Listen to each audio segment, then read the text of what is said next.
vous d'être là pour notre 8e UX Forum Innovation sur les exosquelettes.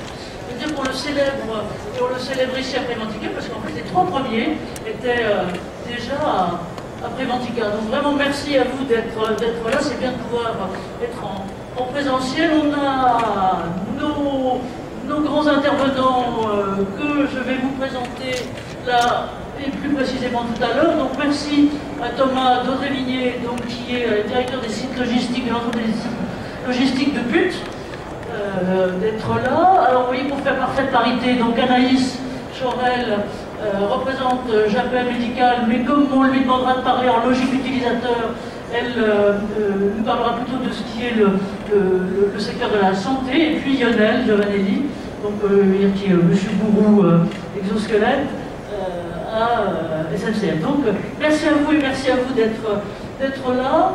Juste 2 mots sur qui on est, nous, le Cercle Entreprise et Santé. On est une, je dirais, toute petite et minuscule association au regard de vos grandes structures. On existe depuis une dizaine d'années.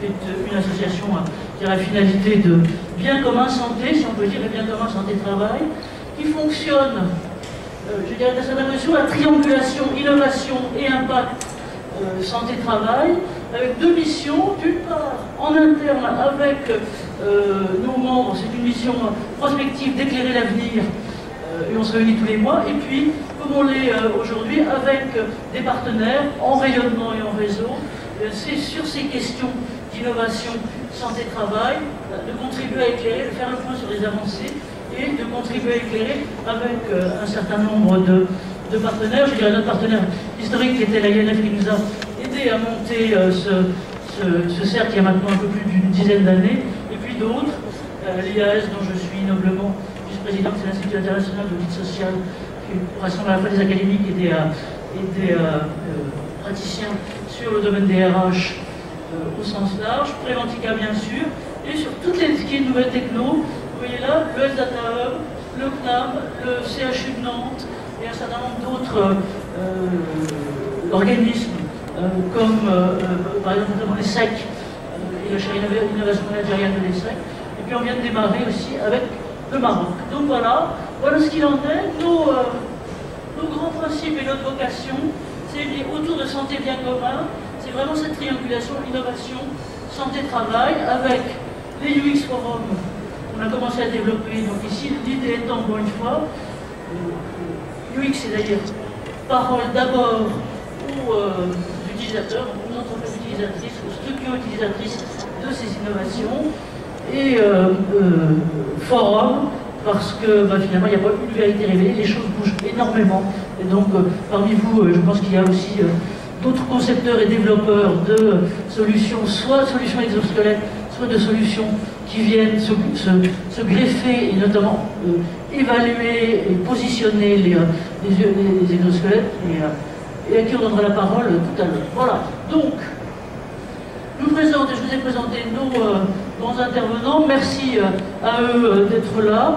Et si vous voulez, bien sûr, la façon de fonctionner, et au final, en partage avec vous, après les 2 éléments de contexte, c'est de regarder vraiment 3 secteurs d'usage, les 3 cas d'usage. Donc d'une part, la logistique, si vous voulez bien, donc Thomas Daudré-Vigné nous parlera de ces cas d'usage à lui, ce qui est à la fois transport, industrie et maintenance, côté, et donc Lionel, merci pour toi d'incarner ça, et puis le 3e cas, donc le secteur de soins, qui est nouveau d'un certain côté en France, alors que pas dans d'autres secteurs, et voilà. Et bien sûr vos questions et apports sur l'ensemble. Premier point, c'est effectivement de voir, il y a une espèce d'explosion depuis quelques années. Nous, on a commencé il y a 3-4 ans, depuis un petit peu plus longtemps à suivre la pige de ce qui se faisait à un niveau international là-dessus. C'est l'explosion à un niveau international, à la fois du marché et de l'utilisation. Bien sûr, je dirais classiquement et ancestralement, si on peut dire, du côté militaire et du côté médical, mais maintenant dans le monde industriel et professionnel, de façon très importante, je dirais, en logistique, avec, vous voyez, Android Phone qui titre sur un marché qui va connaître une croissance énorme entre 2021 et 2027. Donc voilà ce que donne un peu le panorama mondial. Et je veux dire que de notre côté, on suit les choses, et on suit les choses notamment sur le Japon. Parce que le Japon a sur nous, je dirais, l'avantage, si on peut dire, sur un plan sociologique et économique, c'est d'avoir perçu le vieillissement de sa population et donc l'importance de prévenir l'usure professionnelle depuis longtemps. Et donc, on pourra, si vous voulez, vous donner accès à la première vidéo que j'avais vue il y a 5-6 ans globalement là-dessus, déjà utilisée donc, en matière logistique et surtout beaucoup aussi en matière médicale, de façon un peu systématique, et je dirais à 360 degrés si on peut dire, puisque ils sont passés par exemple en matière de soins des exosquelettes médicaux, donc pour les patients, d'abord les patients fortement atteints, ensuite pour les patients vieillissants, parce qu'on sait que la mobilité physique, mais finalement ça aide aussi à conserver la mobilité mentale et autres, et ensuite aussi pour les soignants. Je veux dire que là, c'est ce que nous présentera tout à l'heure Anaïs. En France, on a finalement démarré, là, ça faisait longtemps qu'on voulait faire quelque chose, mais on a vraiment démarré en France avec tristement la pandémie. On s'est rendu compte que, par exemple, dans certains services de réanimation, durant la première ou deuxième vague de Covid, les aides-soignants et autres avaient jusqu'à 30 tonnes par jour de patients à soulever et retourner. Donc là, au secours, qu'est-ce qui peut nous aider? Et les solutions exosquelettes ont été globalement essayées de ce côté-là. Voilà ce qu'il en est. Donc un marché qui est en très forte croissance, dont on voit qu'il est prévu pour atteindre 12 ou 13 milliards de dollars. Les chiffres sont en dollars d'ici peu. Bon, encore une fois, les chiffres sont ce qu'ils sont, mais surtout la croissance est effectivement très très importante de ce côté-là.